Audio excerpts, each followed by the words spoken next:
Timing, inglês boutique. O ever é sempre?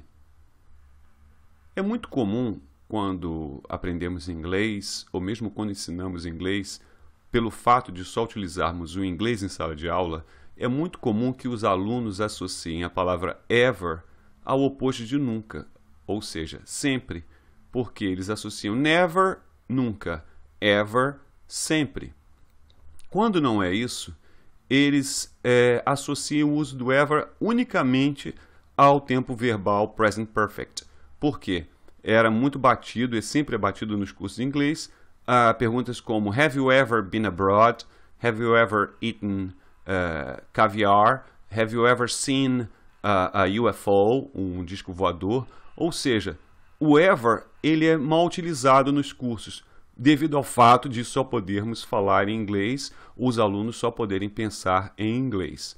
Então, antes de mais nada, vamos desmistificar esse uso do ever como sendo o oposto de nunca, ok? Apesar de nós termos expressões como forever, quer dizer para todo sempre, e o have you ever, que é muito utilizado, e não é só ele, não é só esse tempo verbal que utiliza o ever na sua formação. Eu vou dar alguns exemplos aqui de tempos verbais, fazendo perguntas onde o ever vai ser utilizado.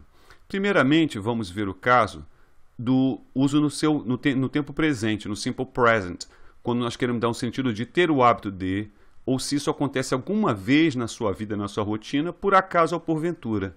Por exemplo, quando você pergunta a uma pessoa assim, você vai ao teatro?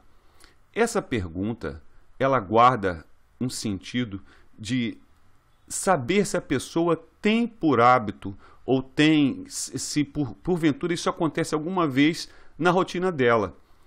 Seja uma vez por semana, seja 2 vezes por semana, sejam 2 vezes por semana, o que é que seja. A pessoa não está aqui preocupada se a pessoa vai ao teatro todo dia, se a pessoa vai ao teatro sempre ou normalmente. A pessoa quer, você tem o hábito de, ou seja, isso cabe na sua rotina.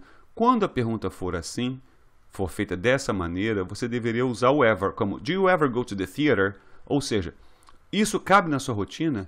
Então o ever aqui jamais seria traduzido como sempre, como você sempre vai ao teatro, porque se eu quisesse perguntar se você sempre vai ao teatro, eu deveria perguntar Do you always go to the theater?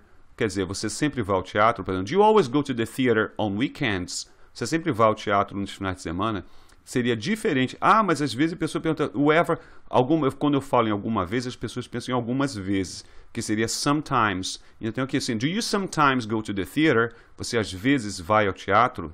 Não, o ever não tem nada a ver com algumas vezes, ou às vezes, e nem tampouco sempre. Ele é somente uma pergunta neutra, uma palavra neutra que indica se a pessoa tem, por hábito, por acaso, isso acontece alguma vez na rotina da pessoa. Do you ever go to the theater? Ou seja, você vai ao teatro? Pois bem, no segundo caso aqui, nós vamos utilizar o ever no sentido de já, só que em toda a sua vida, como nós vimos naquele balãozinho do primeiro slide, como estava sendo mostrado no present perfect. Por exemplo, você já viu um OVNI? Quer dizer, um disco voador em toda a sua vida?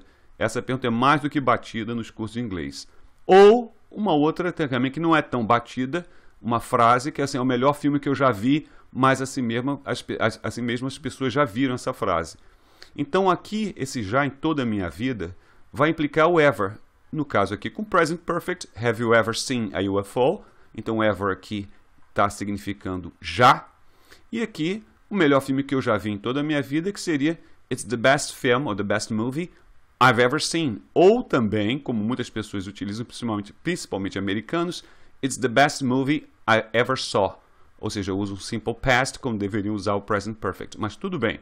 Então aqui é o típico caso do ever utilizado com present perfect, que todo mundo está familiarizado, porque, como eu disse, os cursos de inglês batem muito o ever nesse sentido. E acabam os alunos pensando que o ever faz parte do present perfect exclusivamente. Num terceiro caso aqui, nós vamos ver o ever também com o sentido de já, só que com referência ao passado. Por exemplo, você já foi à Disney alguma vez quando era criança? Você já foi à Disney alguma vez? Já foi à Disney quando criança? Alguma vez na sua vida? Quando criança. tá? Ou você já havia feito isso antes? Você já tinha feito isso alguma vez antes de fazer uma outra coisa? Então aqui nós temos na primeira uma típica pergunta de passado, porque se você foi à Disney quando criança, isso é passado, você não é mais criança. Então, did you ever? Did you ever go to Disney as a child? Ou seja, aqui não quer dizer se você sempre foi à Disney quando criança. Tá? Aqui você quer dizer, você já foi à Disney alguma vez. Você já foi à Disney alguma vez quando criança. E, no caso aqui, você já havia feito isso antes, ou você já tinha feito isso antes, seria o had you ever. Had you ever done that before? Ou seja, aqui eu estou utilizando ever como já, mas não no sentido que todo mundo está acostumado, como have you ever. E sim, did you ever ou had you ever. Num quarto caso, que poucas pessoas utilizam, poucas pessoas que estudam inglês utilizam, é quando nós queremos fazer referência ou a um futuro ou a uma hipótese, como será que um dia, será que uma vez, em alguma circunstância, isso poderá ou poderia ocorrer de alguma forma? Por exemplo, será que um dia você vai me entender? Será que um dia você vai aprender? Será que um dia você está projetando uma ideia de futuro e abrindo uma possibilidade, um leque de possibilidades temporais. Pode ser que uma vez, pode ser que num dia quando eu estiver assim, você abre um leque. Como aqui também, você seria capaz de matar um outro ser humano? Isso caberia hipoteticamente na sua vida de alguma maneira? Então aqui eu tenho que obrigatoriamente usar o ever. No primeiro caso, como will you ever understand me? Will you ever learn? Será que um dia você vai aprender?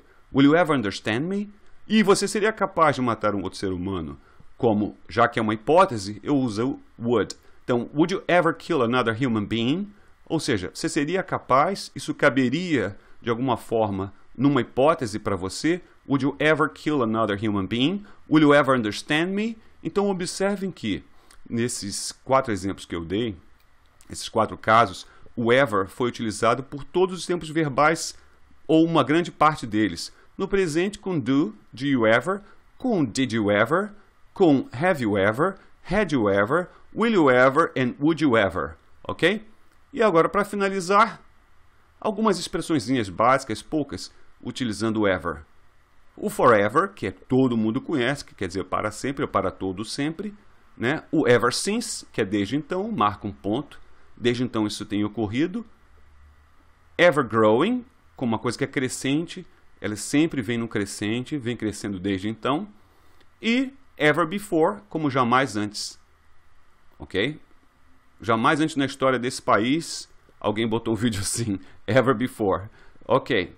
Bom, aqui é o Time English Boutique, com mais uma explicação sobre o uso da língua. Eu agradeço a atenção de vocês, né? Fiquem à vontade para comentar se quiserem. E até a próxima. Muito obrigado.